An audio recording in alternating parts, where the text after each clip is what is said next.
The Ministry of Youth and Sports was formed on 15 May 1964 in conjunction with the National Youth Day celebration. The ministry was originally known as the Culture Division under the Department of Public Welfare.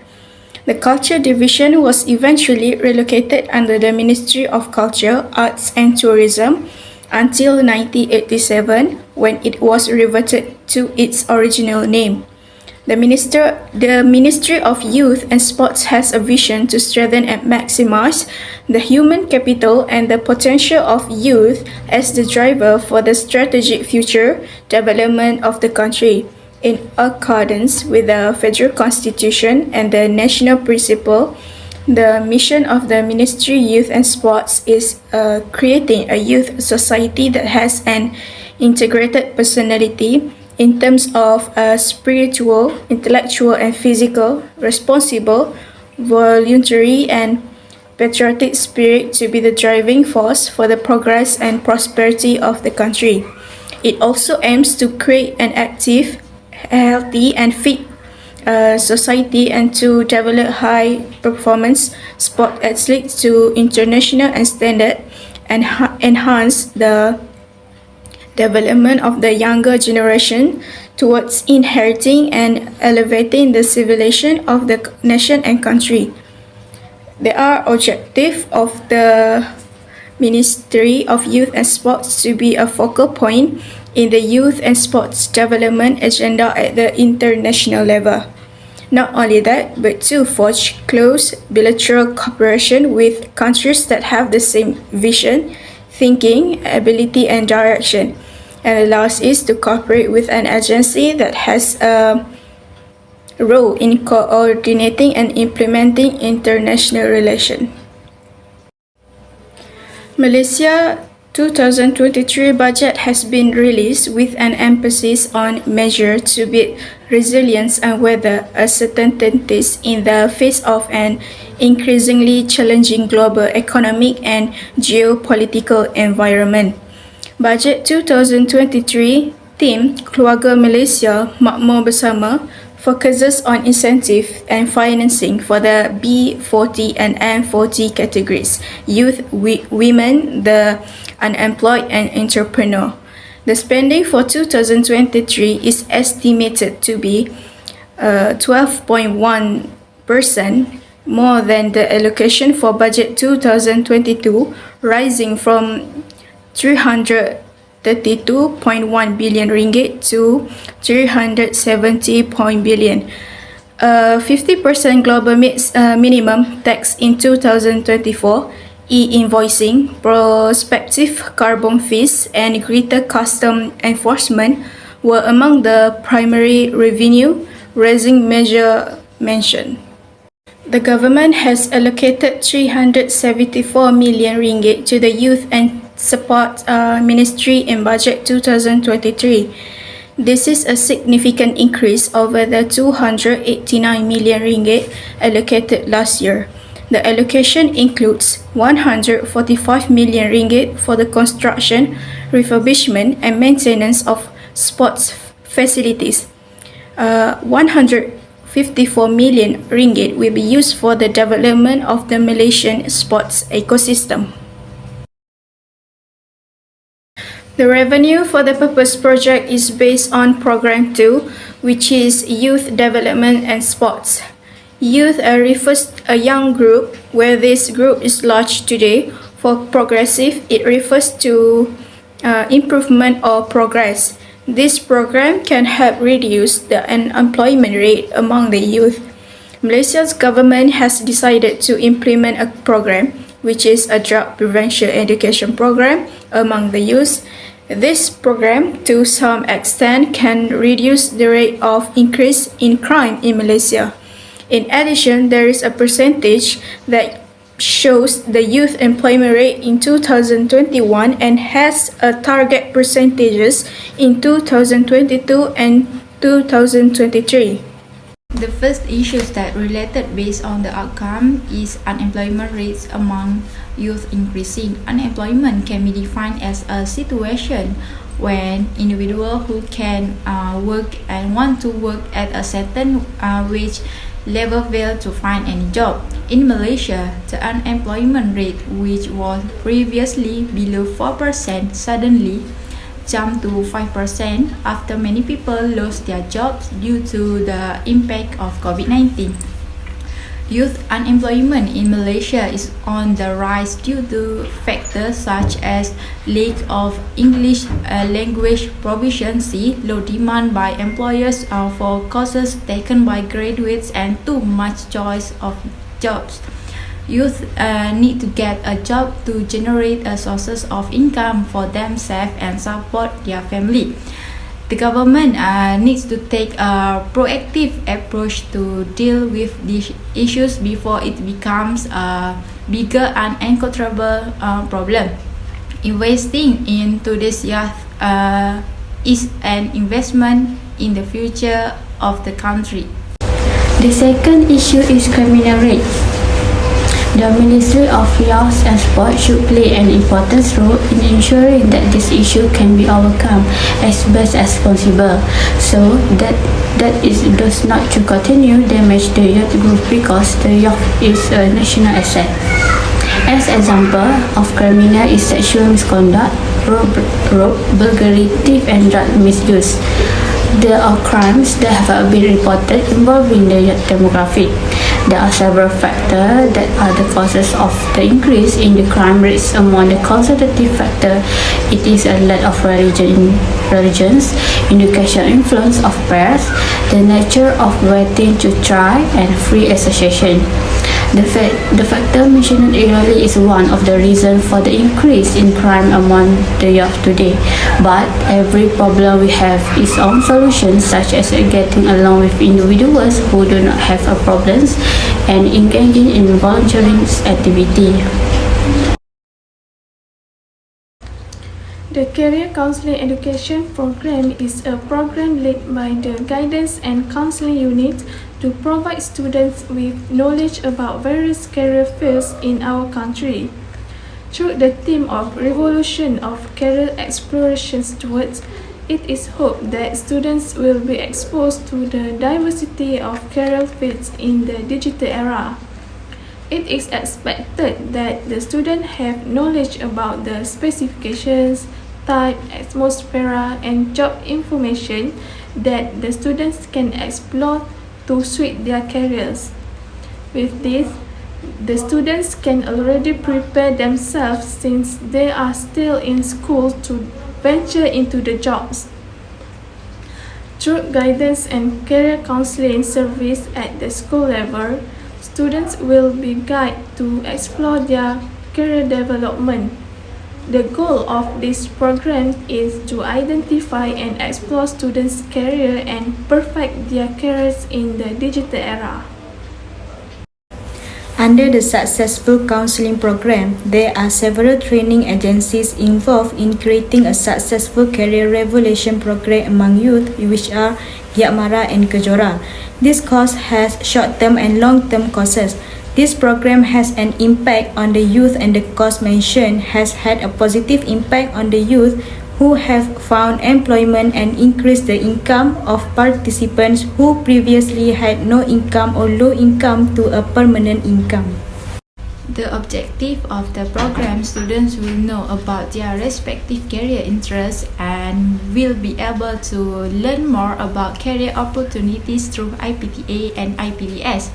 They will also learn more deeply about information in the field of their choice and be able to help students who are having problems choosing their career path.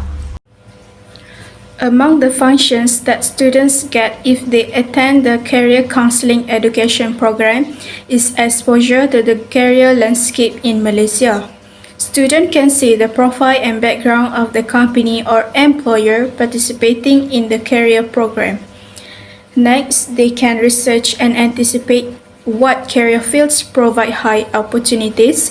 It is also an opportunity for students to study the career market and offer and find out about fields that are in high demands, such as technology, medicine, and so on. This program also provides double benefits to students because it offers free career workshop or seminars. This activity also provides an opportunity for students to see the potential of other fields if there is a panel that discusses job opportunities in certain industries. The stage of implemented program. The other stage of implemented program, it is divided into three, which is before, during and after. The first stage is the discussion phase of the program will introduce the program externally to the parties involved in managing this program and preparing the approval of paperwork. Paperwork is very vital to be prepared in a writing form for the purpose of explaining the detail of the program as well as the budget accurately so that any misunderstanding will not arise. The second stage is the program implemented phase. To implement all the works contained in the plans contained in the documents. The last stage is after, which is the program is the evolution of the program is needed in order to see which category the program is level. Therefore, we can know what the program is lacking and what we need to improve to be better.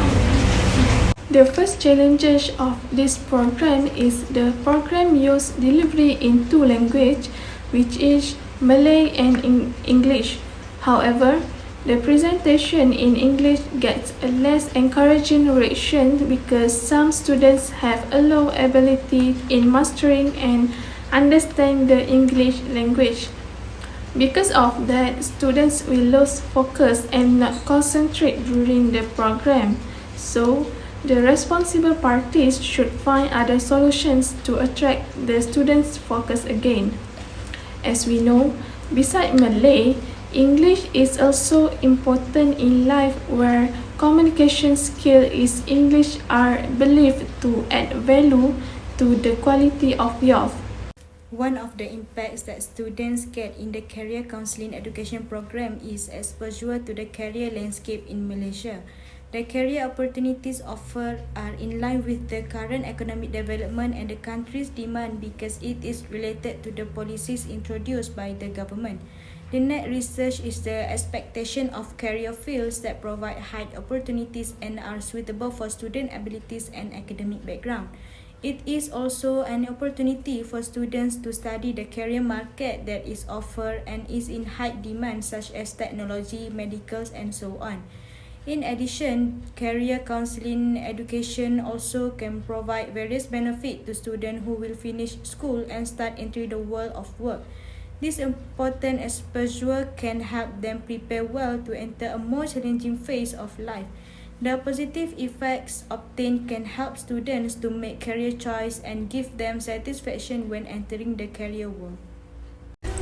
What can be evaluated through this program is help youth make wise decisions in determining their career. Students can get to know themselves and know their own interests through the additional information provided. Next, make motivation and encouragement for them to compete healthily in the revolution for the current era. The issue of drug abuse has become one of the main causes of crime and is a threat to the well-being of society. This is because the problem of drug use is becoming more widespread and not only involve adults but also affects teenagers. Realizing the nature of this problem, the Ministry of Youth and Sports decided to join hands with the Malaysian Ministry of Education in implementing the drug prevention education program in schools effectively and systematically. Agency related to the program. There are a number of agencies involved in successful drug prevention program among youth, such as the Royal Malaysia Police (PDRM), the National Anti-Drug Agency, the Malaysia Drug Prevention Association, and last one is the Department of Islamic Development Malaysia. The objective of this program is At the end of the program, every student or among the youth can improve leadership in terms of knowledge understanding of the dangers of drug as well as drug prevention education skills to students, educators and school staff so that they can avoid being caught in drug crimes. In addition, build resilience and high self-identity among the youth in terms of physical, emotional, mental, and also guide the youth in forming a positive culture and behavior. However, practicing good value being a leader is the fight against drug and being able to create youth with safe, prosperous, and free without drug crimes. The function of this program is to help the government deal with issues related to drug abuse. This is where youth are now aware that drugs are substances that can affect and damage the minds of teenagers. With the drug prevention education program, it can make easier for government agencies to view and provide motivation related to the dangers of drugs. Not only that, the purpose of this program is to instill a hatred of drugs in students. Overall, this function can clearly explain why this program is implemented for the youth, because to produce youth who have a good identity where they will also become national leaders in the future. The first stages before we implemented our program is planning phase involves making a detailed plan to manage the program that will be implemented from start to finish. It is very important that working papers are prepared in written form for the purpose of explaining the details of the program as well as the budget spent clearly. Next, during the program, it more focused on planning phase is where the purpose of this phase is to prepare a project management plan PPP document that has been approved by the responsible party. Not only that, the implementation on phase where the program takes place and the responsible parties carry out all the work tasks that have been held accountable. Last stages in the development of a program to the main purpose of which is to inform everyone involved that each program is officially terminated. The termination phase began as soon as all the planned project activities have been successfully implemented and the project submissions have been confirmed and accepted by the project owner or agency. An example of a final report is a lesson plan, analysis, and class study reflection. In running an anti-drugs program, there will indeed be challenges in implementing. The most important aspect is needing enough classroom space and corners so that the programs that is to be implemented can run as well as possible. This is because the lack of classroom makes teaching activities learning related to the effects of drug will be limited and disrupted. The second challenge is the lack of student involvement in this program, as students avoid attending class or visiting the classroom and instead for drug-related exhibitions. They think that the drug issues is an easy matter, whereas it is something that should be given focus, especially to those who will step on age and the youth. Impact from the implemented program. Overall, with the existence of the drug prevention education program, it is a very appropriate to implement it in every existing school. This is because the drug prevention education program is an initial step and an effective exposure in providing knowledge, reminders, and warning to students about the dangers of drug crime. And it also has consequences for students who are involved in drug activity. In addition, students are the largest group in the youth category, which is a very significant group in shaping a country, in shaping the generation and leadership in the future. Through this drug prevention education program, we are able to help youth from involved in drug crime and can indirectly help reduce the percentage of drug cases in our country. For example, youth can learn the negative effects and risks involved in the misuse of drugs. This drug prevention education program is one of the best programs among the youth to make them aware of that drugs are dangerous weapons against themselves that can be destructive their thoughts. Overall, these programs bring many benefits to those who involved, especially the youth and the community. Next is the expenditure budget table for Program 2, which is Drug Prevention Educations. The total estimate budget for this program is 1,900 ringgit. The following table is the expenditure budget for Program 1, which is Career Counseling Educations. The total estimate budget for this program is 800 ringgit. In conclusion, we suggest two programs, namely the Career Revolution Program and the Drug Prevention Education Program. This Career Revolution Program is available to selected school students. Students and teenagers can get benefit from this program by learning more about the basics of job openings through various activities included in the Career Revolution Program. This is also in line with the government initiative to increase the youth influence on the country's future and expose them to Malaysia's vocational landscape. The second program is the Drug Prevention Education Program. This program is targeted for students, teachers, and parents. The impact of this program is exposure in providing knowledge, reminders, and warnings to students about the dangers of drug crime, and it also has consequences for students involved in drug activities. In addition, students are the largest group in the youth category, which is a very significant group in shaping the nation, in shaping the generation and leadership in the future. That's all from our group. Thank you.